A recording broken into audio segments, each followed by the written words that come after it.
Hey everyone, what's going on? So we're going to do a series of agent interviews for agents that are making telesales work. Okay, whether final expense telesales, term telesales, we got a number of agents lined up that are going to share with us the ins and outs of their business, right? And these aren't going to be fluffy interviews, guys. We're going to talk actual results, like take home income, like net income after paying for leads and all expenses of the business versus commissions coming in, like the truth behind it all, right? What they're spending on leads, the bottlenecks in their business, what's working well for them, because every agent is different. Okay, so we're going to kick this thing off with Nate Pilot. Okay, Nate has been with us for a while, so let me bring Nate into the room here, and we'll kick this thing off. Let's do this. All right. Nate, what's going on, man? Nothing much, brother. Happy to be here. All right. So we got Mr. World Traveler here. This guy's been around the world, it feels like. I see him on social media in all these different countries this year even. Anyway, thanks for agreeing to share with everyone your experience in the business. Certainly. Anything I can do. All right. So you've been with us for a few years now. So can you just share with us just real quick what you were doing prior to Digital BGA prior to being an independent agent? Oh, absolutely. Well, since I was 18, I've been in sales, mostly outbound. And over the years, that kind of changed shapes, a lot of sales management positions for, a number of different companies. Right before I joined it, because I joined Digital BGA like on the tail end of COVID. And at the time, I was running a sales team for a different organization. And, but I was aware of life insurance and specifically Digital BGA for a period of time leading up to that, to me joining. But yeah, I've just always been in sales, some form of sales. Awesome. Cool. So you kind of have a little bit of sales experience coming into this.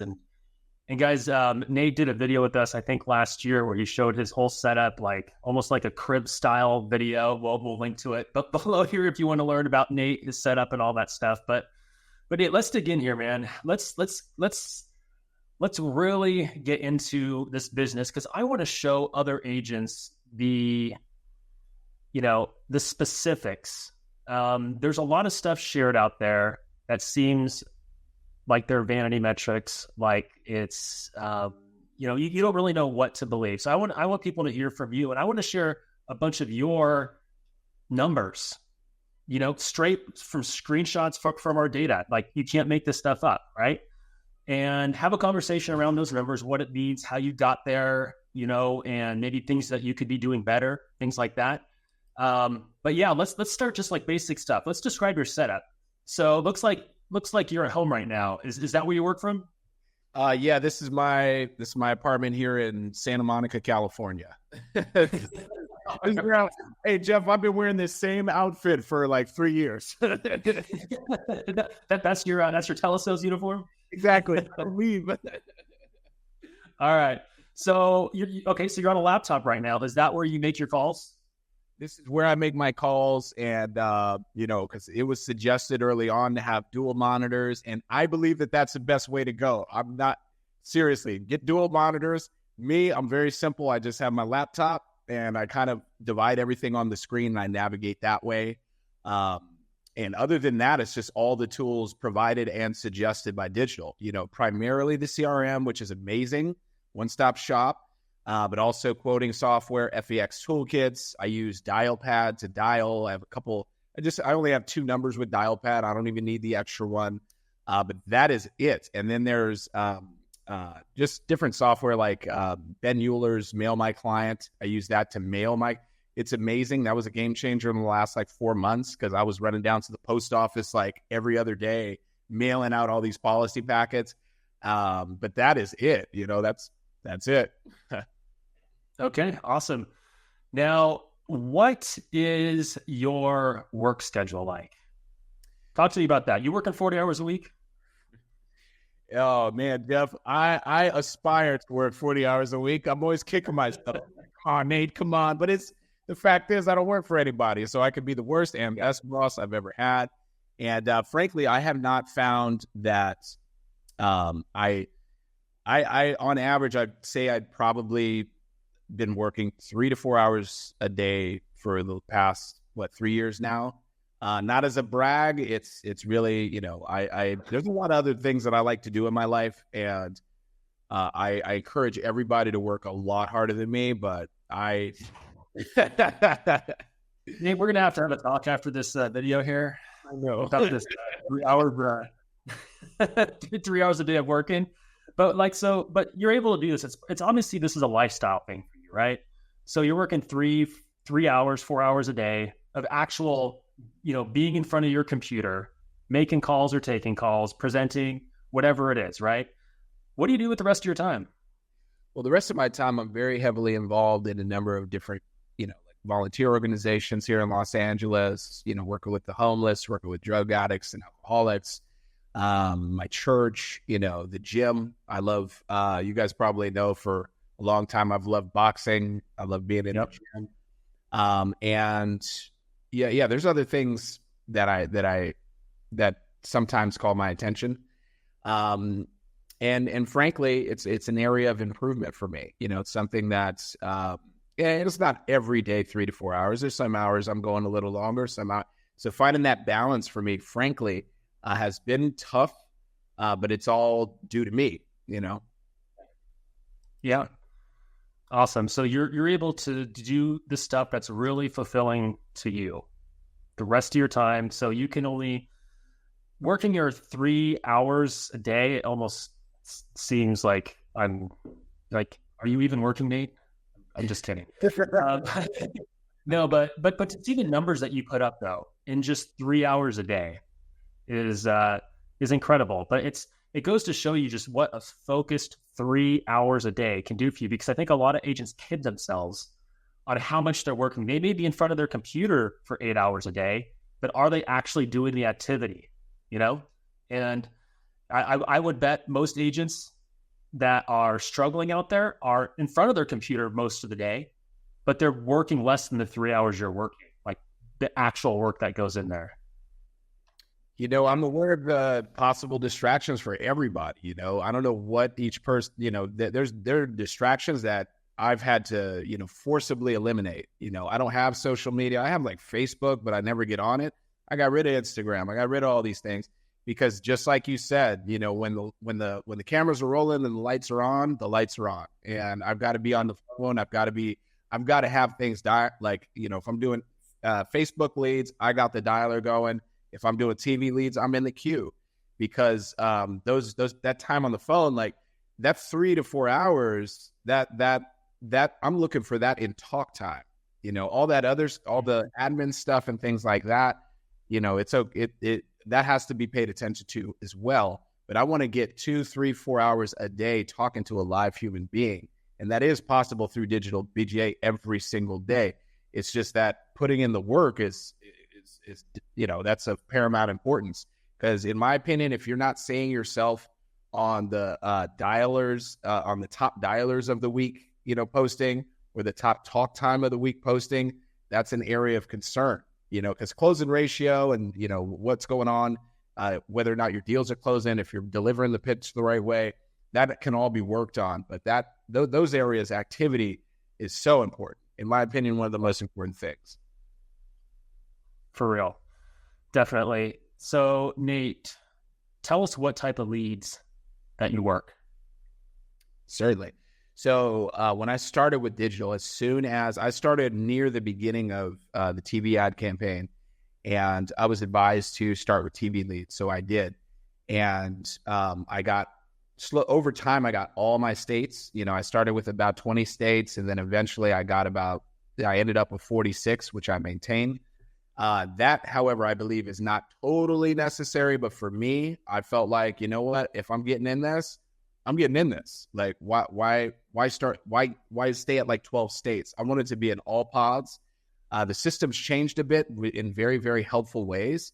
But I started working TV leads, and out of the gate, TV leads for me, I was so thankful for, because I for most of my sales career, I was not used to getting inbound leads. The credibility that the conversation starts off with, the momentum the conversation starts off with. You're not building something from the ground up in the conversation with TV leads. So to me, those were a saving grace. Yeah, period.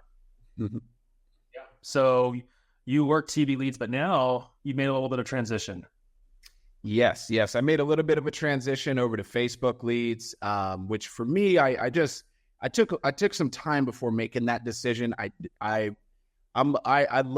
always taken your advice, like don't work two types of leads simultaneously. And there's a lot of wisdom behind that for a lot of reasons, but mainly, especially if you're new, you do not want to over encumber yourself with complications and trying to switch from that system to this system.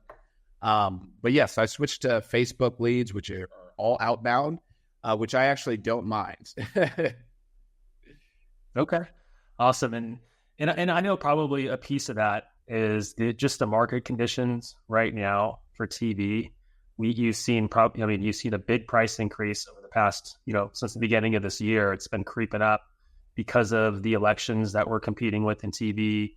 And then later on this year, we'll compete with elections and open enrollment, where TV historically gets more expensive during open enrollment because we're competing with Medicare. So I know that has put a lot of pressure on agents. And I know that you switched this year at, mid-March, beginning the middle of March is when I looked at the data before this.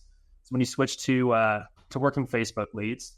And let's go, what I'd love to go over some of your numbers.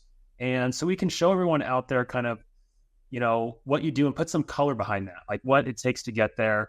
Talk about like how much you actually spend in leads, versus your production versus your net income, what you're actually taking home after all those expenses.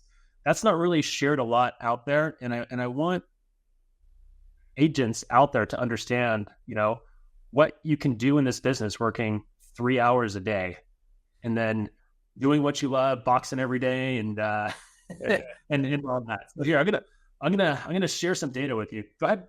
May I share one thing really quickly? Because of that transition, the 3-4 hours a day was extremely possible with TV leads. But in the transition to Facebook leads, I've had to up the ante. So I do want to just preface that for everybody. You're bound to get the same amount of people on the phone. I'm working more, which I do enjoy, but just kind of little, just to preface it that way. But TV leads, absolutely. 3 to 4 hours. The volume was, everything was there. So, all right. Well, here, let's dig into these numbers. You haven't seen these numbers yet. I prepared them right before this call, put them on a slide. Might look a little ugly, but here we go. All right. So what we have here are your TV call-in results from all of 2023 and for the first, until March 10th of this year of 2024, when you stop taking them and switch to Facebook. The next screen will have Facebook data. Okay. So I want to point out a few things here. Okay. In 2023, let's just do all of last year. You took 934 TV calls. You made 216 sales for $246,000 of annual premium. And that's just the premium off of these leads. It doesn't count spouse sales. It doesn't count any referrals or anything like that. These are just unique sales. Okay. Unique calls taken only. Okay. 23%. All right. So what does that equal? You spent $61,000 and $644, right? Average about $66 a call in 2023. I'm just assuming average of $66 a call, which means your average cost to acquire it, to make a sale, I should say, because this doesn't count place policies. This is just making a sale. Is $284. An average premium, if you divide this into this, is $1,142. Okay, that was an amazing year for you. What did you think about your 2023 and your first? I think it's your first full year in the business. Well, I'll tell you what. I love seeing this because this is very, 2023 was a mixed year for me. It was I was traveling a lot, I was in Ireland, Scotland, Iceland, Germany, Italy. I was all over the place, and it took about 4 vacations total, 2 weeks each. So in during the year, we were very busy. But and looking at it now, Frank, you know, I love seeing this. Yeah. Yeah, but Nate, I look, Nate, I like to call you behind the scenes Mr. Consistent because look, you're 23% sales right here. You're also 23% dead on in 2024, right? So what happened in 2024? And guys, this is like a story I want to paint because conditions change all the time. Whether you're working Facebook leads, TV calls, web calls, transfers, whatever, the conditions will always change, right? And so what changed in early this year was the price of a TV lead, and it put a lot of pressure on people and taking TV calls. I mean, we'd be anywhere from $62 to $69 a lead in 2023. Now we're, and it's variable, right? Right now, as of today, we're at $85 a call, right? And it was, closer to between $69 and $79, like, earlier this year when you were taking it. So I said an average $75 a call, just to assume you spent 16,500 for January, February, and 10 days in March. Your CPA rose to $358. And you probably felt some of that pressure, to make that switch to Facebook leads because your closing rate was the same. Would you agree with that? Or have you just been always wanting to do Facebook leads to try it out? Well, I've always loved TV leads. I've always loved TV leads, and for me, it was a little bit to do with the price of the TV lead, and more like wanting to try a different type of lead. And the thing is, maybe I'm open to being wrong on a lot of this stuff. However, in making the switch, some of this data I've never seen before, so I'm like, okay. but yeah, I mean that's. I'm sorry, I'm a little lost for words, just because I wish I had access to this data the way you do. I know. So so let's look at your Facebook lead results now. Okay, so. And this is just from March 11th to May 31st. I cut out the last couple of weeks because I want to give it time for some of those leads to age in, so that you at least made a good effort to contact them, right? So 756 total leads, and you made 42 sales, okay? Your Facebook spend was $8,921. Your cost to acquire a client was $212, but with Facebook leads, the average premium is also lower, right? And you're down to $935, which is good for a Facebook lead. So, your CPAs went down, your average premium went down, but if you look at it from an ROI basis, you're there. And I also looked at your dials. So over this time span, from March 11th to May 31st, you made 5,284 dials in the CRM. I'm sure you made others outside of the CRM, right? Your dial pad, things like that. You probably had incoming calls to your dial pad, things like that. So this isn't everything. This is just dials registered in the CRM. And that's 57 working days. That averages 93 dials a day.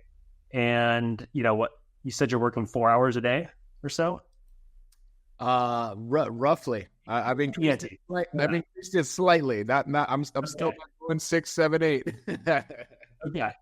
Okay. So let's call it 4 or 5 hours a day of working, 93 dials a day on average. And these results, you're getting good results from Facebook as well. Are you happy with Facebook leads? I'm very happy with it, but I'll tell you what, Jeff, it's made me understand that the lead type, the way that I've thought about this ever since joining digital and plugging into the training, and just the times when I'm humble enough to realize that I need help, reach out to Ryan or you, it's like, I'm going to get probably 2 out of every 10 people I actually talk to, 2 to 3 out of every 10 people I actually talk to, no matter the lead type. about, an actual conversation, actual delivery, actual pitch, right? Mhm. That's, it's been the same with TV leads, and I feel like it's the same with Facebook. Just a little more effort just to get the person on the phone.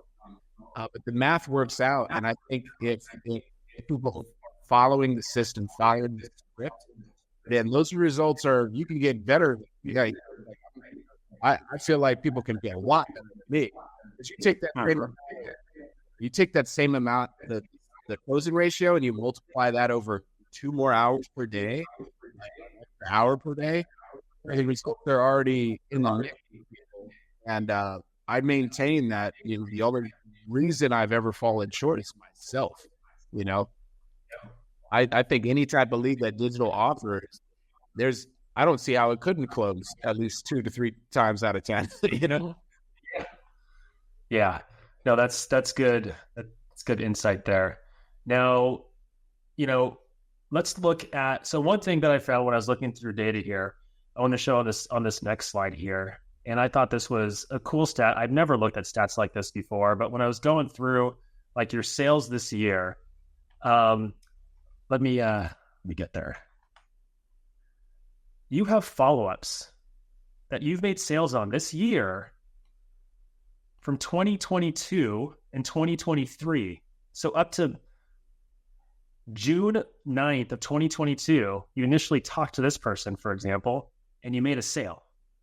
Like, you are following up on everyone who should be followed up on, right? Even if it was a year and a half, almost 2 years ago. I don't know when this sale happened, but year and a half, 2 years ago. So I think there's 19 sales so far this year. You wrote $22,000 from follow-ups from previous years. This doesn't count what you paid, what we just talked about, these amounts, like the 8,000 or almost the 9,000 for Facebook and the 16,000 for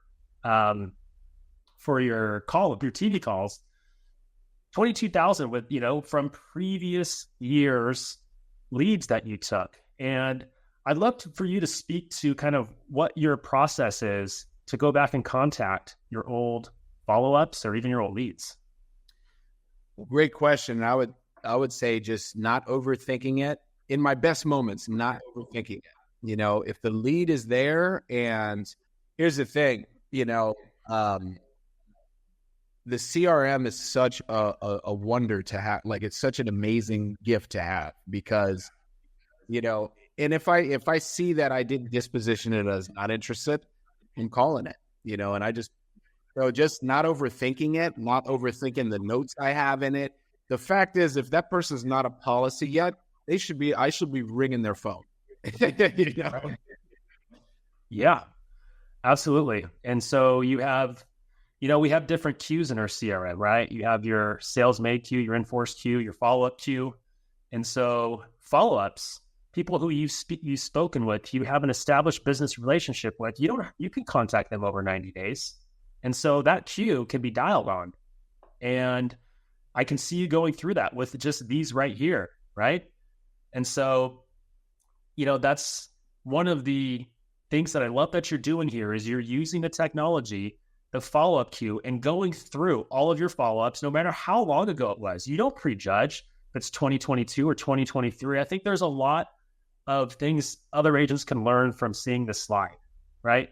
And how your time in the business, right? Your first full year was last year, I believe.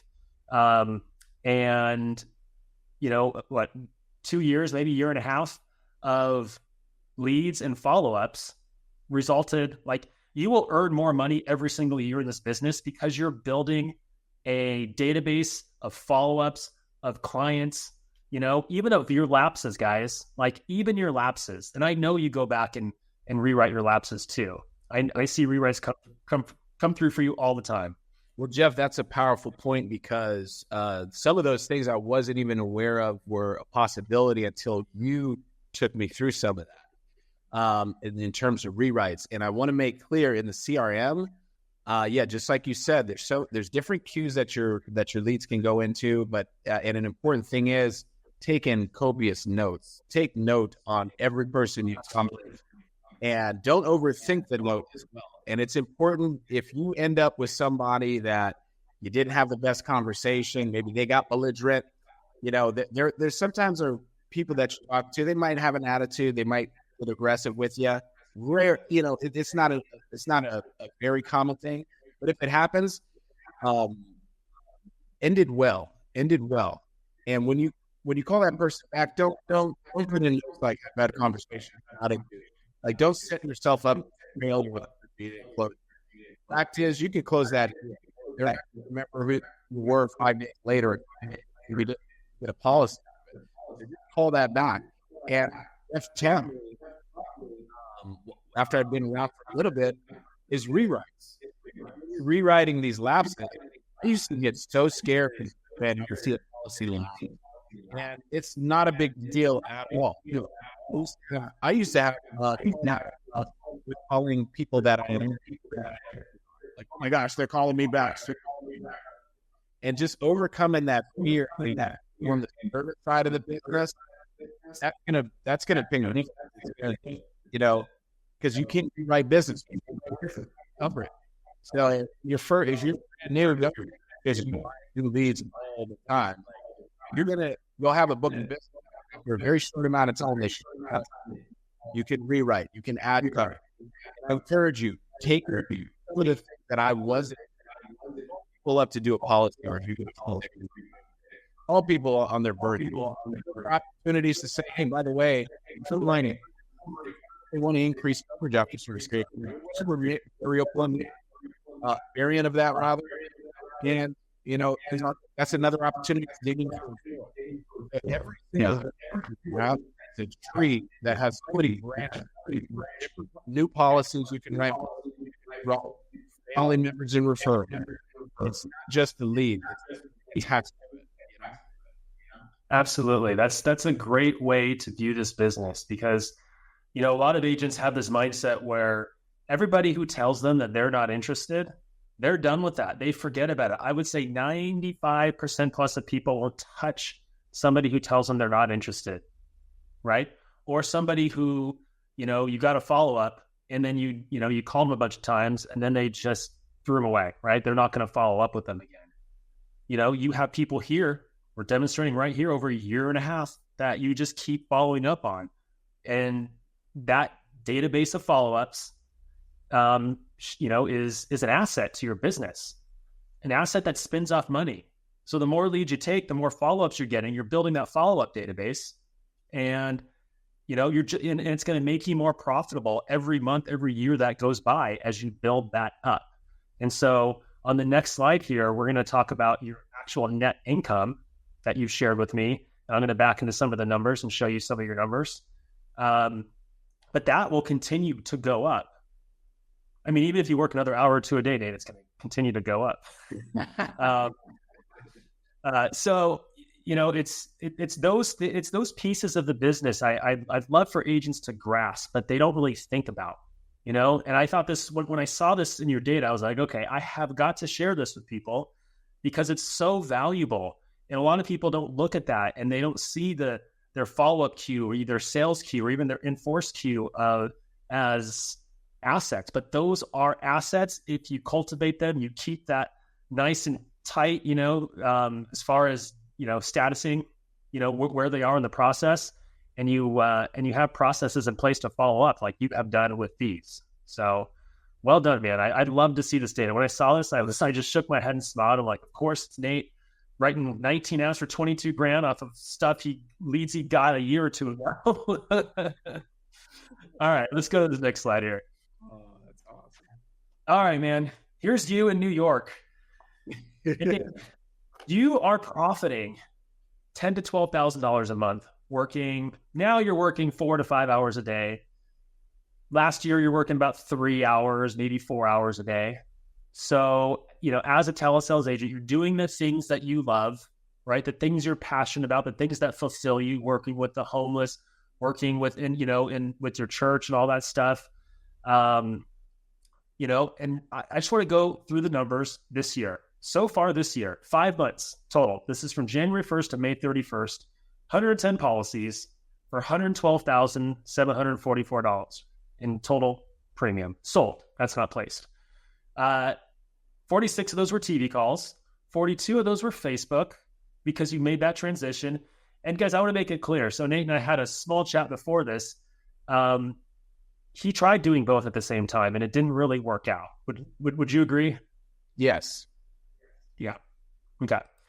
So from follow-ups that we just saw, 19 sales from follow-ups, and there's 3 others in there for something else. I don't know where they came from, but 76% placement when I looked at placement stuff.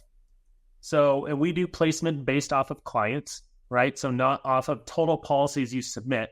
But if you sold somebody, for example, a Mutual of Omaha and it got declined, and then you wrote SBLI and it got, approved and enforced, to us, that's 100% placement rate, because all that matters to you and to us is placement of a client, not placement of a policy.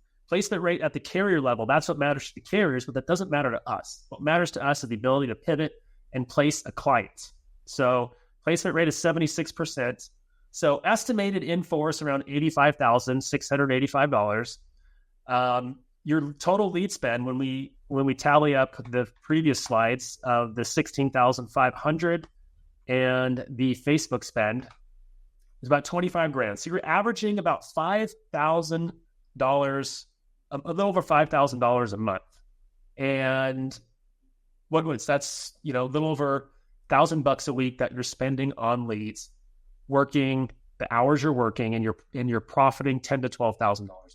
Is that accurate? Yeah, I'd say that's right on the money. Literally. All right. Yeah.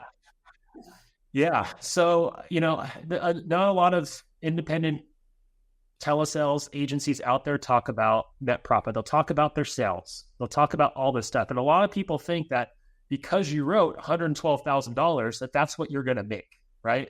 That's not what you make, right? You have to place that in force. You have to build up the skills to build up your placement ratio. We have some agents that place less than 50% because they just don't sell correctly. They don't verify routing count. They just don't do it right, and it's all pieces of the business that need to come together. And that's why you need to be properly trained in telesales and have the tools to be able to do that sort of thing. Like, if you're in telesales, can you verify the routing and account number in your CRM? No, you can't, because Digital VGA is probably the only one that's doing that right now for independent agents that allows them to do that, right? There's these things you need to think about to make that $10,000 to $12,000 per month. So, okay, I'll stop screen sharing here, and we'll get back to it. But man, I really enjoyed going through your numbers there. That was cool to see a lot of those insights. Well, it's helpful because I'm not as good at frankly, I'm not that good at looking at my own numbers, analyzing my own numbers. That's a weakness of mine. But also, I think sometimes it's kind of a strength because I'm not like, I don't get, I think it's a pro and a con for me. But I think everybody should be better at their numbers than me. It's frankly just tracking everything. I pay attention to one or two things, but all those metrics you just pulled up, that's wonderful to see. And I do want to harp on a point that you made, because things like Kayak or just in the CRM, verifying banking, all those little things makes such a big difference. I got used to every single call that I'm on, every single policy I'm on that takes place within the CRM. I'm doing the Kayak verification. Another thing. So those best practices that and given to me over time by you guys work every single time. Yeah. And so you're making $10,000 to $12,000 net profit after lead expenses and all that. Can you talk to me how you manage your cash flow? Because that's really hard for agents to really grasp. Can you walk me through how you do that? Well, no, your advice early on, listen to, because when I started off, I what I do is I buy my leads on a credit card. I pay that credit card off every month, right? And early on, I began doing it. And slowly but surely, I started getting bigger lines of credit. Then I switched over to getting business credit. So I don't even believe all of the credit that I have is even necessary. It just takes away the anxiety.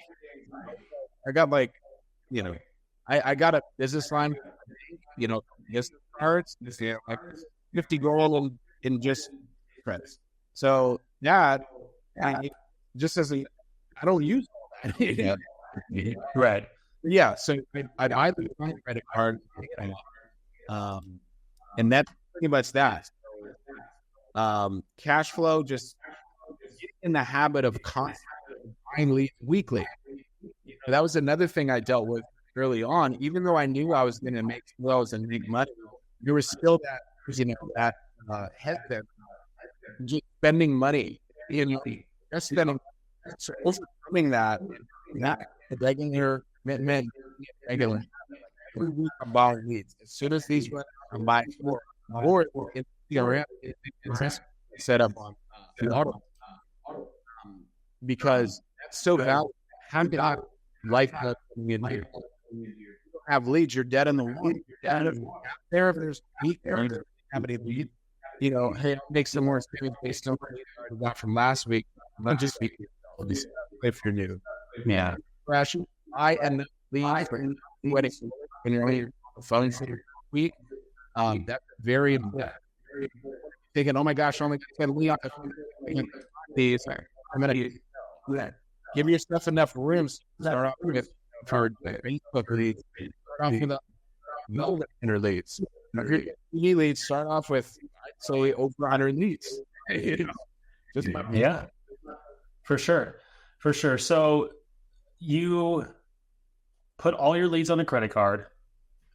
You pay it off every month. That basically buys you 30 days of cash flow.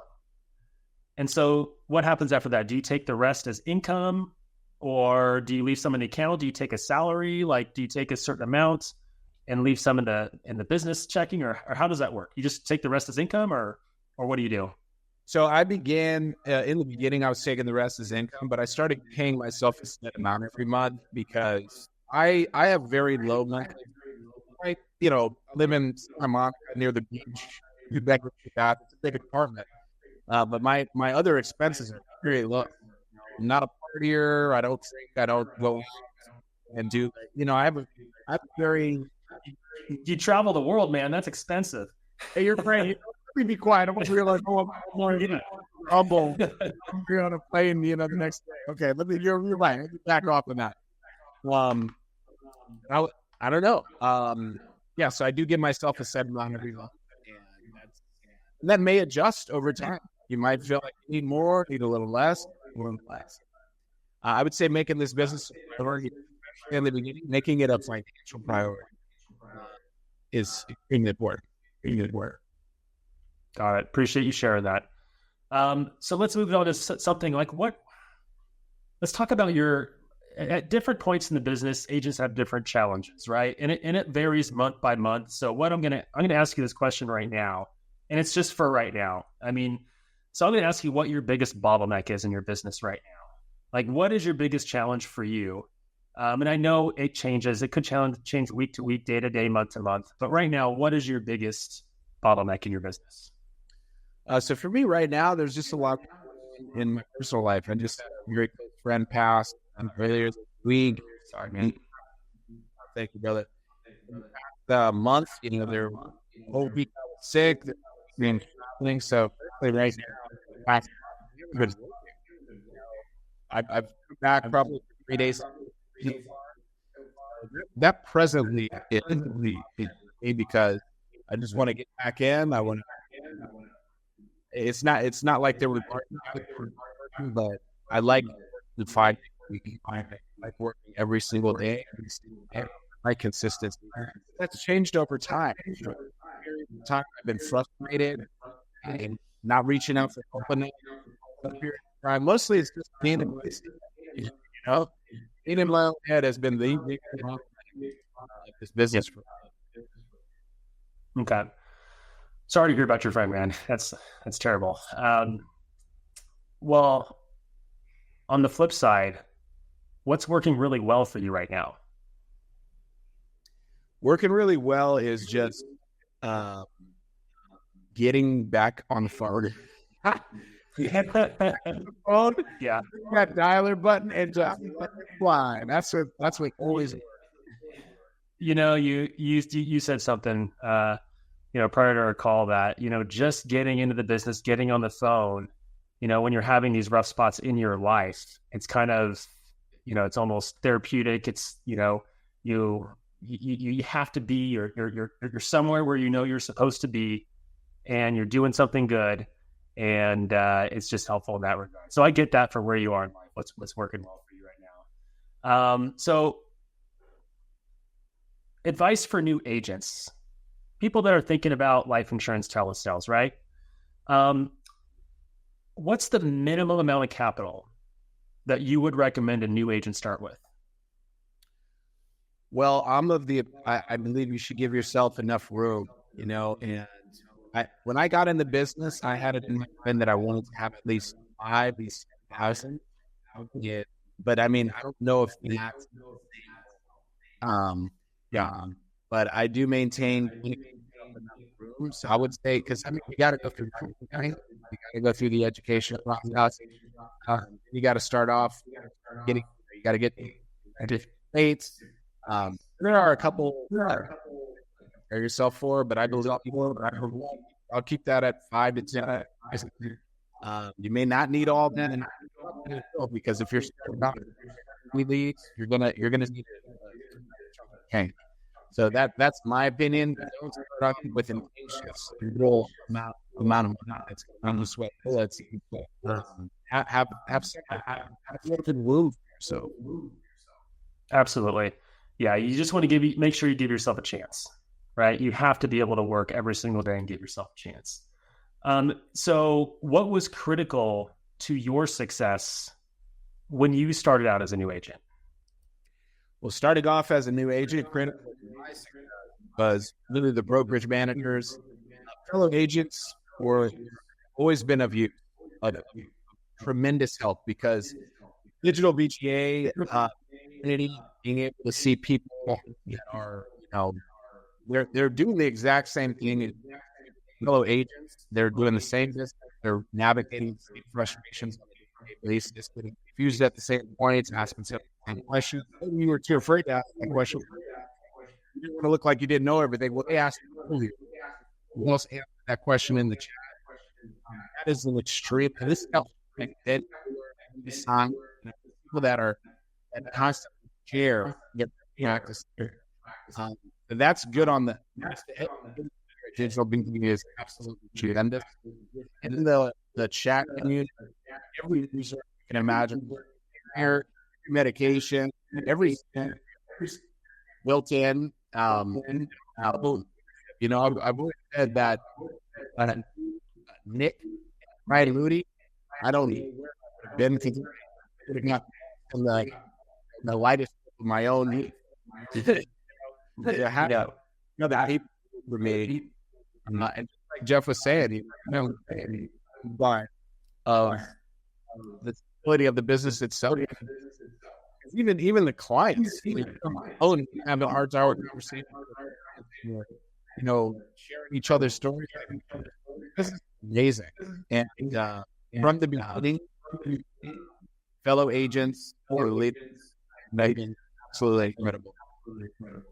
Yeah, you shared some amazing stories with some of your clients. Like, you really build a connection with some of your clients where, I mean, it goes further than a life insurance policy. I mean, I've heard you share pictures of like descendants, and other